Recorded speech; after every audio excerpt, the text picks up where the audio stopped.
என் பெயர் விபிடி ஆழ்வேந்தன். நான் 3ஆம் வகுப்பில் பிரிவில் படிக்கிறேன். என் பள்ளியின் பெயர் ஊராட்சி ஒன்றிய தொடக்கப்பள்ளி மேடவாக்கம். நான் சொல்வது கதை, திருக்குறள் கதை. தன்னைத்தான் காக்கி சினம் காக்க காவாக்கால் தன்னையை கொல்லும் சினம் கதை. இந்த பாருங்க, நம்ம எதுக்காக இங்க கூடியிருக்கோம்னா, நம்ம பெரியப்பண்ண வீட்டில் வேலை செய்யற மீனாட்சியோட பையன் சுரேஷ்குமார் பையன் அவங்க நாளைக்கிட்ட இருந்து 1000 ரூபாய் நோட்டை திருடி இருக்காங்கன்னு ஃப்ராடி கொடுத்துருக்காங்க. இதுக்கு நீ என்னம்மா சொல்ற? இல்லைங்க ஐயா, என் மகன் அந்த மாதிரி தப்பெல்லாம் பண்ண மாட்டான். அப்ப எதுக்கு உங்க பையன்கிட்ட 1000 ரூபாய் நோட்டை கொடுத்தீங்க?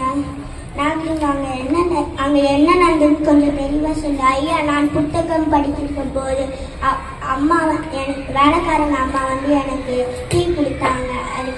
அதுக்கப்புறம் அப்பா எனக்கு 1000 ரூபாய் நோட்டு கொடுத்தாங்க. அதுக்கப்புறம் தான் எனக்கு உனக்கு இன்னைக்கு பிறந்த நாள் கொடுத்தேன். சரி அப்பா இருந்தாங்க. அதனால சுரேஷ் வந்தான். அதுக்கப்புறம் எங்கள் அம்மாவை கூப்பிடின்னு சொன்னான்.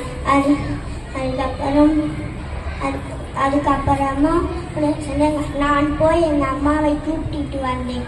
அதுக்கப்புறம் கூட்டிட்டு வந்து புக்கை திறந்து பார்த்தா 1000 ரூபாய் நோட்டை காணும். இதுதான் நடந்துட்டு ஐயா. ஓகே ஐயா, எத்தனாவது பேஜில்?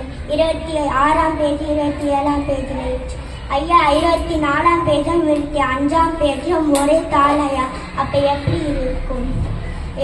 பஞ்சாயத்துக்கு 10,000 ரூபாய் கொடுக்க வேண்டும். நான் இந்த ஜாலிடா இடமேட்டு நான் படிப்பானேன். ஓகே, இடமேட்டு நம்ம எல்லாரும் நண்பர்கள். நன்றி, வணக்கம்.